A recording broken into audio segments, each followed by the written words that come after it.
Did someone teach us to speak? The mystery of human language. Long before the first symbols were carved into stone, before the first fire crackled beneath the night sky, there was silence. A silence so deep it seemed eternal, until something broke it. A sound. Not the sound of wind or thunder, not the cry of an animal, but something different, deliberate. The first word ever spoken. No one knows when it happened. No one even knows who made that sound. But that single vibration, born in the darkness of time, would change everything. It would separate humans from all other creatures on Earth. It would become the foundation of memory, thought, and civilization itself. For millions of years, creatures had roamed the planet, growling, chirping, howling, calling to each other in instinct and emotion. But humans, we did something else. We named the world. We gave sound meaning. And from that meaning, reality began to take shape. Scientists tell us that language evolved, that it slowly emerged as early humans learned to communicate while hunting or sharing food. But this simple explanation leaves something unspoken. Because no matter how much we study the brain, no matter how deep we dig into the history of humanity, no one can truly explain how something as complex as language could appear so suddenly, so perfectly formed. It's as if one day a switch was turned on and humanity began to speak. When we look at the timeline of evolution, there is a strange jump. For millions of years, our ancestors made small, simple sounds. Then, seemingly overnight, in evolutionary terms, complex language appeared. Syntax, grammar, abstract thought, the kind of communication that can describe the future, invent myths, and express emotions never seen before.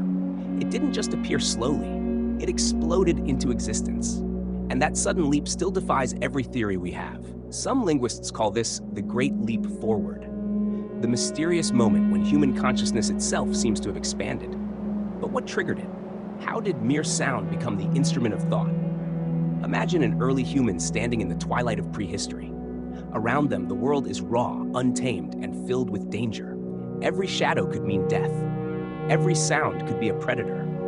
Yet somewhere in that fear and wonder, one of them opened their mouth and made a sound that wasn't just noise. It carried meaning. Maybe it was a name. Maybe it was a word for fire, or for sky, or for something divine. That word might have died in the air, carried away by the wind, but something inside those who heard it changed. They began to understand, and once understanding began, there was no turning back. From that moment, humanity entered a new dimension, one where sound became thought, and thought became power. Every language on Earth, from the whispers of ancient Sumer to the chants of distant tribes, can trace its roots back to that moment. And yet, no one knows how that first word formed. It's as if language appeared from nowhere, already ready to evolve, already coded into us. Could it be that the ability to speak was not learned, but remembered? Some researchers have begun to wonder if the human brain carries a kind of linguistic blueprint, a hidden code written into our DNA, a universal grammar that every human is born with, even before learning a single word. If that's true, then language isn't something we created. It's something that was given to us. But by whom? The first recorded languages in human history, Sumerian, Egyptian, Sanskrit, appear suddenly, already sophisticated, already poetic. There are no primitive versions of them. It's as if the first writers didn't invent writing. They were recalling it, recording what they already knew. Some ancient cultures believed that language was a divine gift. The Egyptians said it came from Thoth, the god of wisdom and words. The Sumerians credited Enki, who taught humans the language of creation. In many creation myths, the gods speak the world into existence, just as humans later learned to speak ideas into reality. Is it possible, then, that language itself is a reflection of something greater? A signature left behind by those who shaped us? Because here's the mystery. No animal has ever crossed the bridge between communication and true language. No matter how intelligent, not dolphins, not apes, not even AI built by humans, none possess the same spark. They can mimic sounds, recognize symbols, even understand basic commands, but they do not create meaning the way humans do. Language isn't just about words. It's about imagination, the ability to name what does not yet exist, to say tomorrow, to dream aloud. So where did that spark come from? Was it a sudden evolutionary miracle, or something more? Some scientists whisper about a neurological anomaly that rewired the human brain. Others believe an unknown event, perhaps cosmic radiation, perhaps something artificial, altered the structure of our DNA. And a few dare to suggest an even stranger idea, that someone or something taught us. When ancient texts speak of gods breathing life into humans, could they have meant more than just life? Could they have meant language, the breath that gives thought form? Imagine for a moment that our ancestors were not merely evolving, but awakening. That someone, somewhere, long before recorded history, whispered the first word into our consciousness. And that whisper became our greatest tool and our greatest mystery. The first sound may have been small, a vibration in the air, but it carried the seed of everything that would come after: music, poetry, lies, prayers, science, dreams. Every story ever told began with that one vibration, a sound that came from nowhere, yet changed everything. And maybe, just maybe, that first sound is still echoing in every word we speak, in every name we give, in every thought we dare to share. If language truly began with a single sound, then the question becomes, what made the human mind capable of understanding it? Because language is not just vibration or noise, it's structure, it's pattern. It's thought turned into sound, and sound turned back into thought. Somewhere inside our brains, something extraordinary is happening, something that no other creature on Earth seems able to do. Inside the skull, a hidden network of light and electricity is constantly alive, neurons firing in rhythm, like stars communicating across a vast dark sky. Each impulse carries meaning, memory, or emotion. And yet, in a fraction of a second, the brain transforms these invisible codes into words, into sentences that can travel through air, reach another brain, and create understanding. That process, so ordinary to us, is nothing short of miraculous. Neuroscientists have mapped the areas responsible for speech: Broca's area, Wernicke's area, the auditory cortex. They've identified how these regions light up when we talk or listen. But what they still can't explain is how billions of electrical impulses firing in chaos suddenly create order, the order we call language. To this day, no supercomputer has replicated it. Even with the most advanced artificial intelligence, we still simulate, not recreate, what the human brain does effortlessly to give birth to meaning. It's as if the human mind carries a hidden code, a linguistic operating system written long before we were born. Every child, regardless of where they are born, learns to speak. They do not need to be taught the rules of grammar. They simply absorb them. A baby born in one part of the world will naturally learn the language spoken around them: English, Vietnamese, Arabic, or Zulu. But beneath all of these differences lies the same deep structure.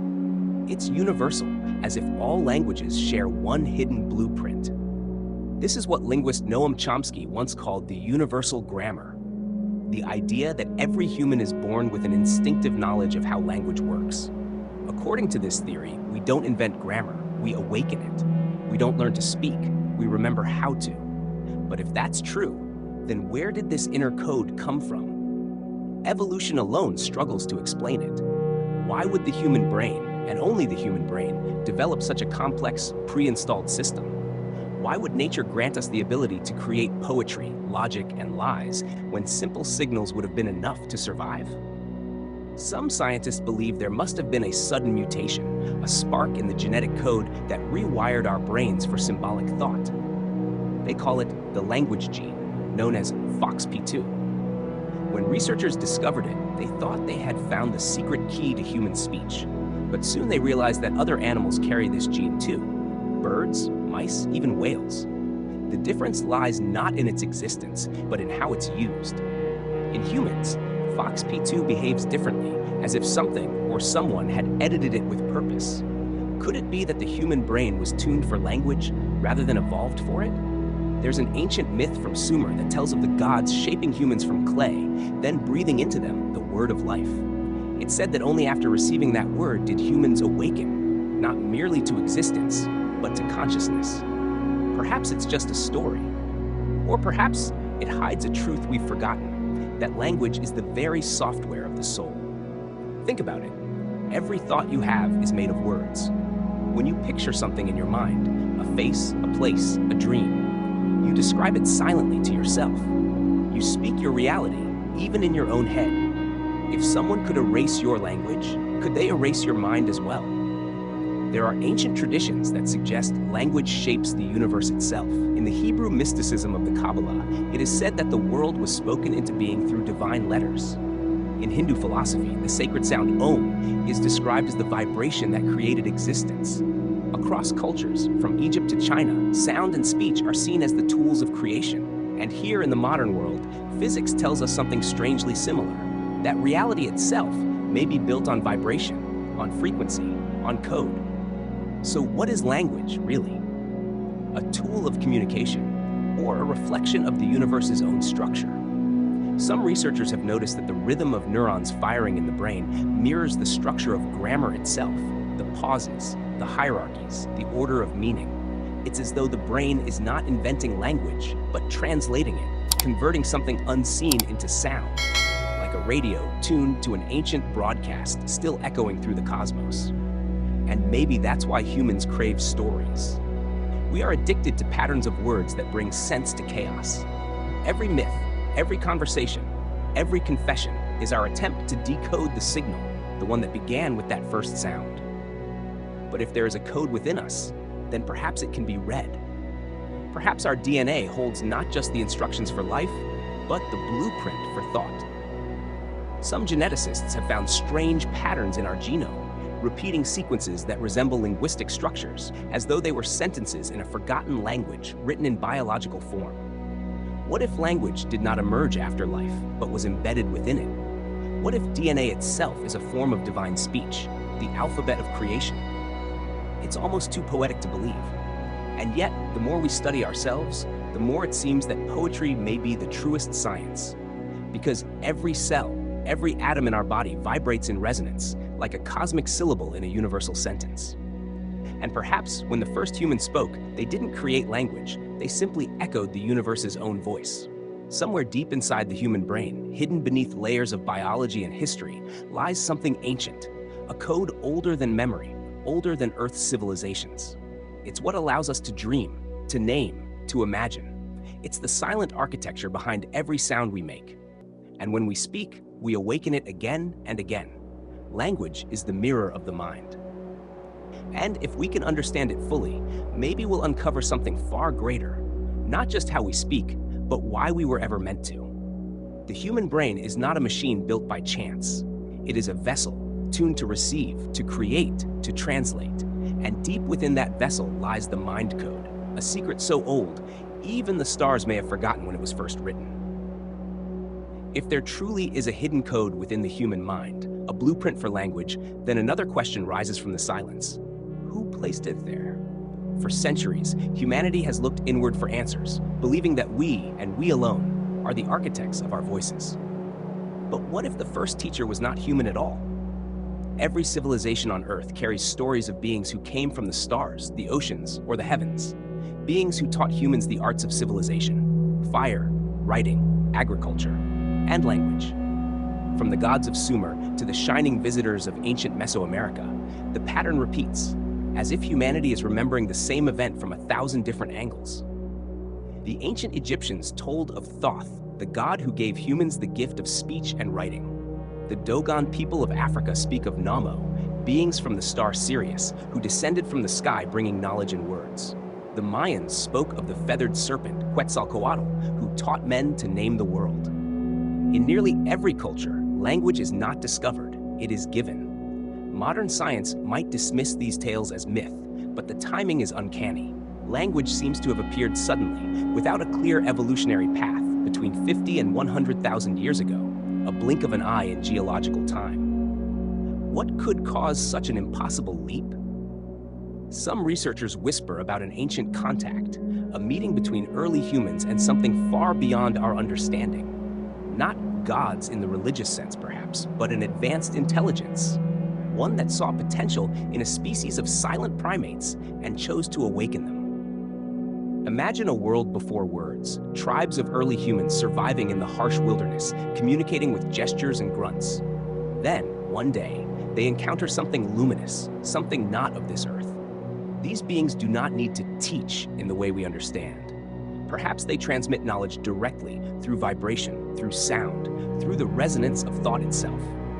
And in that instant, the human mind changes forever. It sounds impossible, yet echoes of this idea appear everywhere.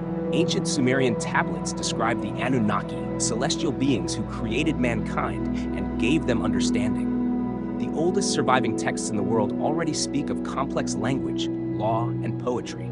There is no record of a time before writing, as though humanity began its story mid-sentence. And what about the Tower of Babel? That strange tale of humans once speaking a single language until it was divided by a higher power? Could this myth be a memory of something real, a time when humanity shared a single linguistic source, one that was later fractured or forgotten? Archaeologists have long searched for a proto-language, the mother tongue from which all others descend. But the deeper they dig, the more elusive it becomes. No clear trail, no evolutionary steps, just sudden complexity, as though languages appeared fully formed in different parts of the world at nearly the same moment. Coincidence or coordination? There's a theory that the human brain was stimulated by an external force, a form of consciousness that interacted with our species when we were still primitive. Some call it panspermia, the seeding of intelligence. Others believe it was spiritual, that divine messengers whispered understanding into our ancestors' dreams. Either way, the result was the same, a spark of awareness that separated us from the rest of life on Earth. And maybe that spark wasn't a gift, but an inheritance. When we look at ancient monuments, the pyramids, Stonehenge, the ziggurats of Mesopotamia, we find something else, patterns that resemble linguistic structures. Alignment, rhythm, repetition. They are not just stones, they are sentences carved into the earth, built to speak to something greater. Could the builders have known that language was not only spoken, but encoded in the very geometry of the world? Even today, the frequencies of the human voice follow mathematical patterns found in nature, the same harmonics that shape galaxies and atomic orbits. It is as if speech itself is part of a universal design. Perhaps, when we speak, we are not merely expressing thought. We are participating in the same vibration that formed reality. The unknown teacher may never be named, but its fingerprints are everywhere. When a child learns to speak, no one truly teaches them. They absorb, imitate, and then create entirely new expressions that no one ever said before. It's almost as if they're tapping into something ancient and eternal, a memory that predates humanity itself. Could that memory be the echo of our first teacher? Even in the animal kingdom, there are strange anomalies. Whales sing in complex, evolving patterns that resemble language. Birds communicate in syntax-like rhythms, but none of them construct meaning the way humans do. It's as though the entire natural world is trying to speak, but only one species has fully unlocked the code. Why us? If consciousness is a network, perhaps humanity was the first node to awaken, and the one chosen to carry the message forward. Maybe the unknown teacher didn't just teach us to speak, maybe it installed the very concept of language within our DNA, ensuring that long after its presence faded, its voice would live on through ours.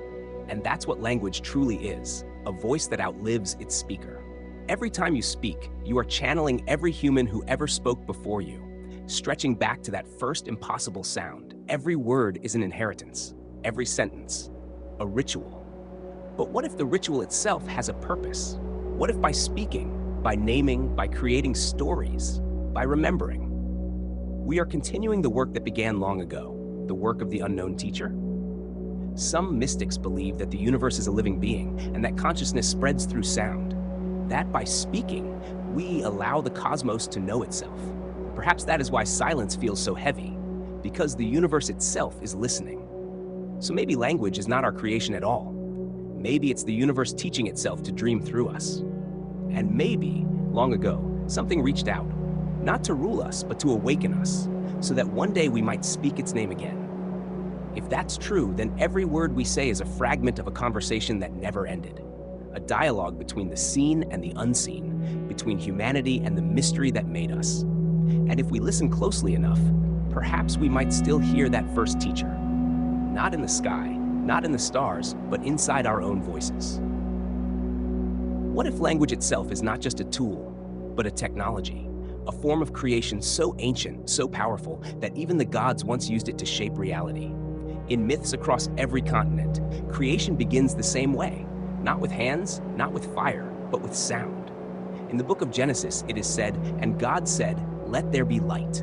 In Hindu cosmology, the universe begins with the vibration Om. In ancient Egypt, the god Ta spoke the world into being. Across cultures separated by oceans and millennia, the same idea whispers through time. Words are not merely spoken, they create. Could it be that language is more than human invention? That it is the operating system of the universe itself? Modern physics tells us that everything is vibration, that atoms, light, and energy dance in patterns of frequency. Sound, too, is vibration. When we speak, we create waves that ripple through space, subtle but real.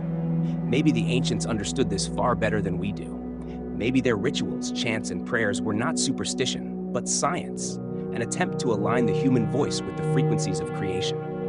The language of the gods might not be a collection of divine words. It could be something deeper, a resonance, a code hidden beneath speech, linking consciousness to the very structure of reality.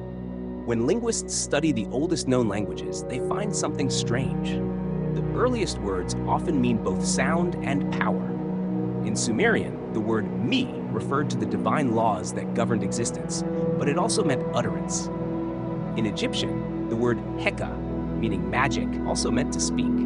To the ancients, speaking was not communication, it was creation. But over time, humanity forgot.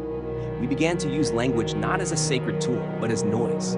We filled the world with words, but not with meaning. And yet, deep down, something inside us remembers that language once shaped reality, that it still can. Consider this. Every great discovery, every invention, every idea that changed the world began as a word, a thought given voice.